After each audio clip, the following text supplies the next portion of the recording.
This aircraft has a number of things in common with the X-56, primarily the geometry of both the wings and tail, as well as the engine configuration. The wings and tail similarities are primarily due to the existence of the molds necessary to achieve these geometries, and for seamless integration into research alongside the X-56. The UAV shall have interchangeable wings with a common mechanism to adjust the sweep angle for a given set of wings. For simplicity, the sweeping mechanism does not need to actuate in flight. The wing sweep angle is instead set on the ground and fixed in flight. Consequent requirements emerged as a result of this, including multiple mounting locations for the wings along the fuselage, as well as an interchangeable telescoping empennage, or tail section. These requirements and others were written to guarantee the availability of aerodynamic stability no matter the wing configuration. Additional requirements ensure compatibility with research and compliance with the FAA and AMA. The main focus of each design iteration was to improve on the structure of the wing box, fuselage, and tail mount. Since the general shapes of the wings and tail were being taken from the X-56, it was the modular aspects of the design which needed to be prioritized. The first few iterations were made in light of the notion that our end product would be a subscale version of the research-capable UAV to be built later.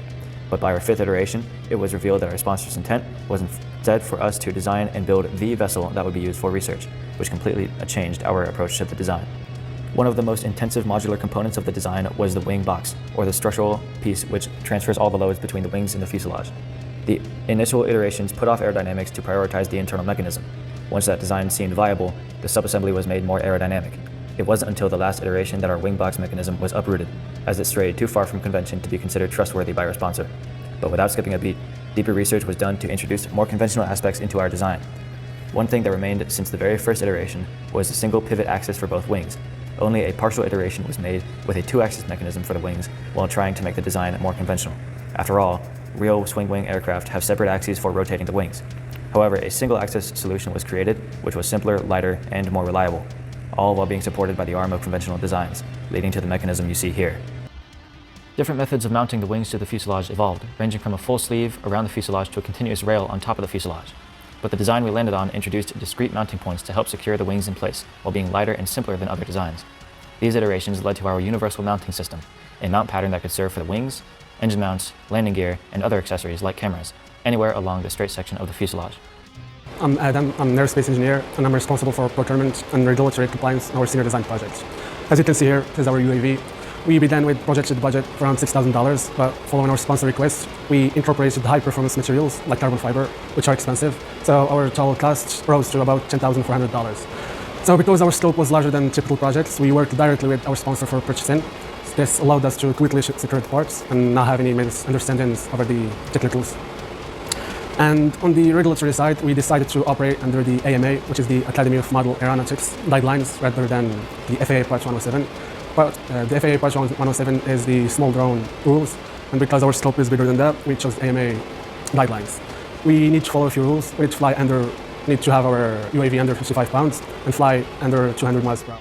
Next, we validated the design using finite element analysis, or FEA. This allowed us to simulate structural loads, visualize stress concentrations, and analyze how much the structure displaces under various conditions. Hey, I'm Tegan, and I'm the FEA lead for our team. FEA, or finite element analysis, plays a big role in projects like this because it helps us understand the structure and how it will respond to the forces it will face during flight. It shows us where the highest stress points are and how much structure that might bend or deflect during those loads. FEA was essential for validating and refining our UAV's structural integrity virtually even before any physical testing began. Given our mission of autonomous flight research, ensuring reliability and structural performance under diverse flight conditions was especially critical. I conducted comprehensive analysis on our UAV using advanced tools like SolidWorks simulation, modeling realistic in-flight scenarios including aerodynamic forces such as lift and drag, as well as dynamic maneuvers like torsional forces. These simulations you see here on our fuselage allowed us to strategically reduce unnecessary weight while maintaining the safety margins provided by our sponsor. And as a result, our optimized design directly improved efficiency, increased payload capacity, and extended flight endurance, which are all key factors for achieving successful autonomous flight. Hi, my name is Wunai, and I'm leading the team's aerodynamic analysis. In order to design and build an aircraft with desirable stability and performance specifications, it's important for us to understand how airflow will affect each key component. To do this, we've used a combination of aerodynamic analysis software, including XFlyer 5 and SolidWorks flow simulation. XFlyer 5 is an Xfoil-based program that allows for the analysis of both 2D and 3D wing sections. This has been an important tool for defining the characteristics of our lifting surfaces, including lift-generated and aerodynamic center locations of the wing and tail. Unfortunately, XFlyer 5 has a limitation in that it can't effectively represent the conventional tube-shaped fuselage that our design features, making certain measurements, most notably drag and the moments related to stability, inaccurate to a certain degree. To deal with this, we turn to a more comprehensive computational fluid dynamics environment, in this case, SolidWorks flow simulation. Here, we're able to take a simplified CAD model of our aircraft and run tests under a variety of desired conditions. This, while being a slower process, has allowed us to take all of the aircraft geometry into consideration, providing a much higher degree of confidence in our measurements, including lift, drag, and stability-related moments. With these tools, we've been able to predict the stability, control, and performance of our aircraft, including details like stall speed and top speed, configuration-specific geometry, and neutral point locations. With this, we're ready to fly. Hi, my name is Logan Stonehouse. I'm the electrical engineer and the electrical lead of the senior design team, and I'm going to show you all the inside circuitry of this big, beautiful bird. Each engine is powered by 2 of these batteries. These are 12S LiPo batteries that are 5,000 milliamps.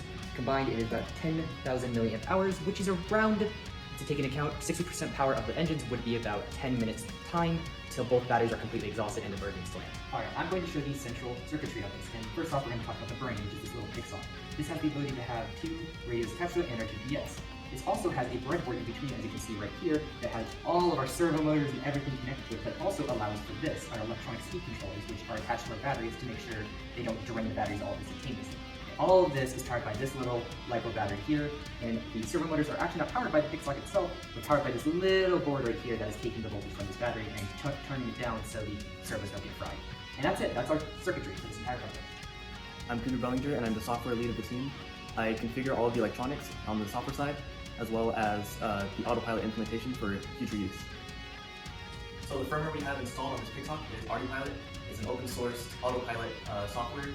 And the cool thing about it is once we have it installed, we can configure it all using the computer, using many graphical stations. Many of them are compatible with Autopilot.